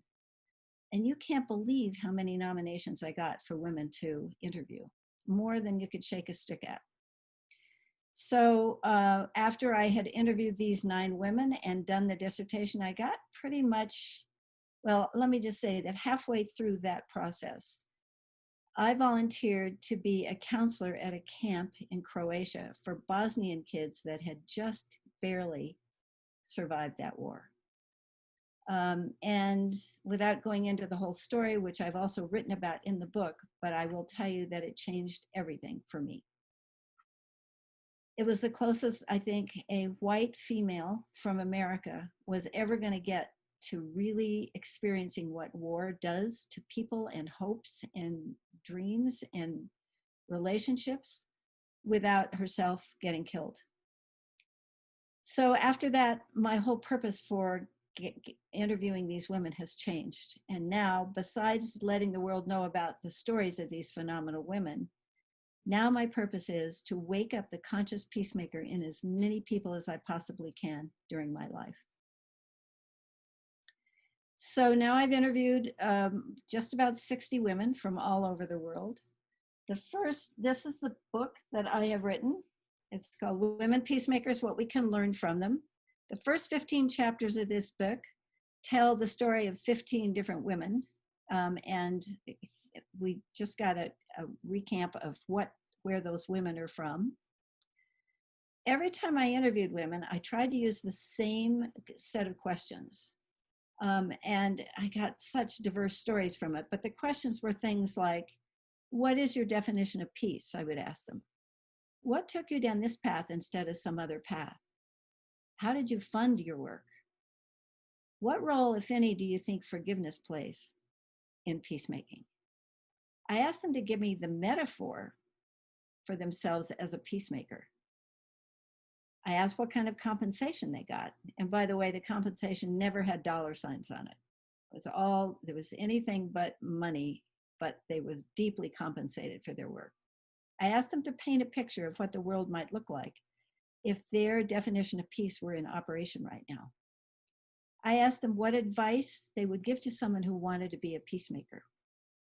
So chapter 16 of this book is the verbatim answers they gave to the question, what advice would you give to someone that wanted to be a peacemaker? Chapter 17, as I looked at this panorama of women, I began to see some similarities in how they functioned and how they did their work. So I pointed out 24 items of their way of of functioning, their way of keeping their hopes up, their way of sticking with everything. Those are things like be awake when the opportunity rolls past you in life. Another one is like never give up your dreams and never get attached to how you get them. Another one, for instance, is like anger is a great motivator and a terrible plan of action. So there are 24 of these that are all encompassed in chapter 17 of the book. Chapter 18, uniquely and really dear to my heart, is an invitation to the reader or the listener. I've read the book, so there's an audio book also, to take on an act of peacemaking of their own. Use the women's stories and their advice as a guide for what they do, and then write up the experience they have and send it to me. There's a place on the website so they could actually send it right to me. And I'm going to be collecting ongoing peacemaker stories, male peacemakers, child peacemakers, peacemakers in prison, peacemakers in refugee camps, everything I can, just to show the world that there are more and more conscious peacemakers that are actually doing acts of peacemaking out there. So today what I chose to do was, again, like some of the earlier readers, which have touched me so very deeply, I have chosen to read a section, chapter 14, where I interviewed a woman named Yvonne de Mello, and I was lucky enough to get her daughter in on the interview too. So this is the picture of Yvonne right here. And by the way, just briefly, I'll let you know that this has always been a skinny budget for me to do this. So I had pictures of all these women, but I couldn't put them in their chapters in the book because of the price of publishing it that way. So we put out a request for people to draw these women's, draw the portraits of the women in black and white. And so this is what Yvonne's picture looks like on her title page. So I picked this passage because Yvonne works with, well, let me just go back and say, somebody the other day said to me, what do you think is the difference between a peacemaker and a protester? It's such a good question. And my answer then, and it's even more broadened after listening to the readers tonight, my answer is, my feeling is it takes a village to bring about peace. And there's 50 different ways, and thankfully so, because diversity equals stability. So if you take all the different people in a village, some of them are going to be protesters, and boy, do we need them. They are verbal. They tell it from their own personal stories very often. They have buddies. They do it as a huge group. A peacemaker woman, like the ones that I've interviewed, is quite different. Well, let me go back and say, you can write an essay like we've heard tonight, or a chapter in a book that we've heard tonight. That's another way to bring about really lasting, effective peace. It's one of the pieces of the puzzle. But these women peacemakers have often worked very quietly and on their own. The title of my dissertation was Women Peacemakers, the Hidden Side of Peacemaking, because they don't work even at the grassroots level. They work at the tree roots level. They never learned how to do this. They just saw a situation where there was dominance and subordinates happening, and they just went about creatively figuring out how to make that situation turn into a mutual respect situation. Some of them didn't even finish their work before their lives ended. Some of them, they all started at an individual level, and then some stayed small, and others made what they were doing big for a whole nation of women or a whole nation of children. So I picked Yvonne's section to read because she works with the favela kids, in the street kids, or the shantytown kids, some people know them as, in Rio de Janeiro, Brazil. And all of these children actually are descendants of the Black slaves that were brought from Africa by the colonialists over to be slaves in Brazil several generations ago, not unlike some of the situations we've heard through the protests here. These kids live on the streets, and the streets are dominated by the drug dealers and by the police, who are both not good for the kids and both hate each other. So there's a lot of shooting going on in this situation. I was lucky enough that her daughter Isabel happened to join the interview, so I get a 2-generational aspect to this whole thing.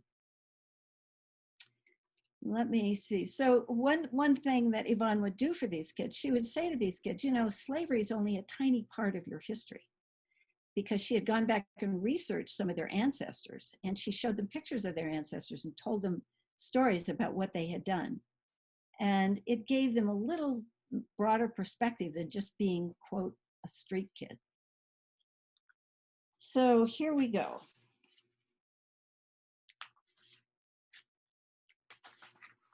So when I asked Yvonne her metaphor for herself as a peacemaker, she said she was a white revolutionary. This means, she said, I do a revolution by information. This means that I inform the masses and I give them the tools to fight against oppression themselves. When I asked why they let her into the ghettos, Yvonne replied, I don't know, because I'm just like that. I think there may have been a reincarnation from another life when I was very poor and I lived in such a place, because I'm very at ease there. I'm never afraid.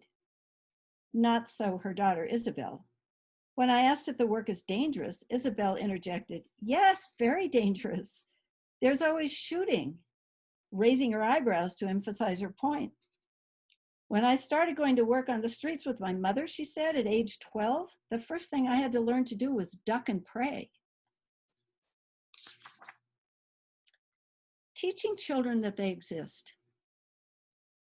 Naively, I thought that Yvonne, the white revolutionary, must teach these children to read and write as one might do in a traditional school. But there is nothing traditional about how Yvonne transfers information to these children. She intuitively identifies what each child needs on a moment-by-moment basis. She told me that her first objective is to teach them that they exist. This phrase brought me up short and has haunted me ever since I heard her say it. What is it like not to know that you exist? How did I learn that I existed? Yvonne is very clear about her plan for teaching these children that they exist. She begins by teaching them the mechanics of the society in which they live. What is a neighborhood? What's a city, a state, a country? And what are the laws in these places? That is very important, because if they know the mechanics and the laws, they will know for the first time when the law is being broken. She tells the children to straighten up their homes and make the streets they live on safe for others to walk on them. Perhaps one of Yvonne's most poignant ways of teaching existence is to take a child by the hand, stand out in the street, look up to the sky, and together yell, I am someone. I will never forget my reaction to hearing Yvonne say those words. Time stood still for that moment. I remember when the sun was shining on the floor there, the smell of the pastries that we were eating. This struck me as one of the most simple, powerful acts of peacemaking I had yet encountered. Reading the children's code together. Sometimes their reading primer is the children's code that identifies the rights of children. Sitting on the street with a child on her lap, Yvonne moves her finger along the sentences of the code.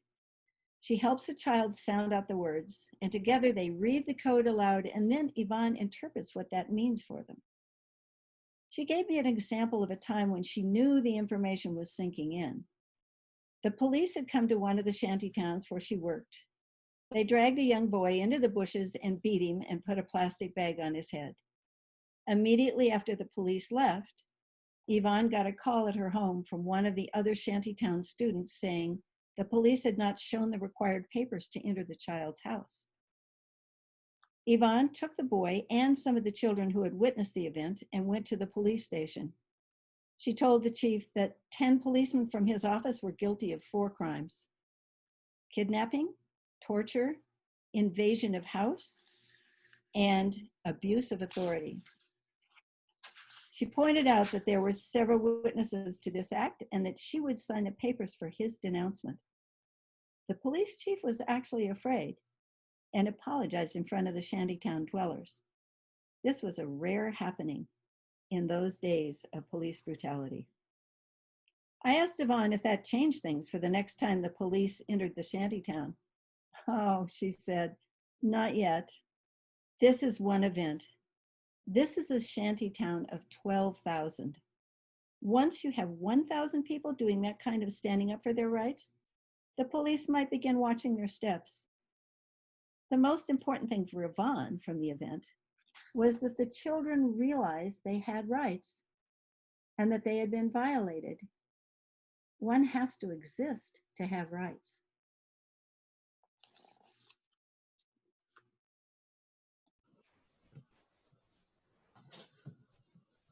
Thank you, Barb. Thank you so much, too, for sharing so much about your work and what brought you to writing this book and all of the great things that you've learned and encountered along the way. If anyone has any questions, please type them in the chat book. The chat box. It's been a long day. And I think we might have time just for 1 or 2 questions. We've gone quite a bit over time tonight, but I feel like we've just had such an abundance of great stories to share and questions to ask. So please stay as long as you can, and we will take a couple questions here. Let's see here. A lot of great comments. Since we have been talking about the process for publishing, and you talked a little bit about that, Barb, before you read from your work, what was the process like for you? You mentioned not being able to include the photos within the book, although those illustrations were beautiful, probably might be even better than a photo. What was the publishing process like for you? Oh, well, it was quite interesting. This has been a 30-year research project and publishing project, and I loved interviewing the women. I loved writing up the stories. And then when it got to publishing, I found myself hitting kind of a wall. And now that I'm in the marketing part, it's a bigger wall, I will say that. But it was so, I got so stuck trying to get a publisher that I'd almost run out of money. And I finally just went to a friend who was a hypnotist, and I had her hypnotize me. And 3 days later, I found a publisher. Wow. A little bizarre, but that, and I thanked her in the credits. So I'm with a self-publishing team that coaches you through it. So I'm pretty much doing what they tell me, but doing it all myself. Yeah. So it's been a good partnership, but it's a lot of work. And I'm sitting here a little jealous that other people have had agents. Yeah, and it's been interesting to hear just the different experiences each of you have had to get your stories and your work out in the world. So thank you for sharing about that. Thank you so much for letting me be a part of this. It's been helpful. Of course. Maybe one last question. What inspires you, Barb? Oh, that's a pretty good question. Well, the stories of these women are so blinking inspirational that they have pulled me through COVID in the most uplifting sort of way you've ever seen. And actually, I have clients, I'm a therapist and a mediator, and I have several clients that have been isolated. So I've been sending them chapters, and it's been lifting other people up. I mean, these stories are all about things that started off pretty bad, pretty awful, and then they end up being something you can actually fall asleep reading because things turn out to be quite wonderful. So, and also there's a piece of me that I can't even put into words that I couldn't not do that. Well, I have to do this. I don't know how to say it any clearer. Yeah. I see there's one more question here from Mark. What are some differences between peacemaking by women versus peacemaking by men? Oh, Did you that's dive into that? And you probably, yes, of course, have a great answer. a really good question. I mean, it's having done my dissertation. The reason I chose women for my dissertation is because you had to fill a gap in the literature.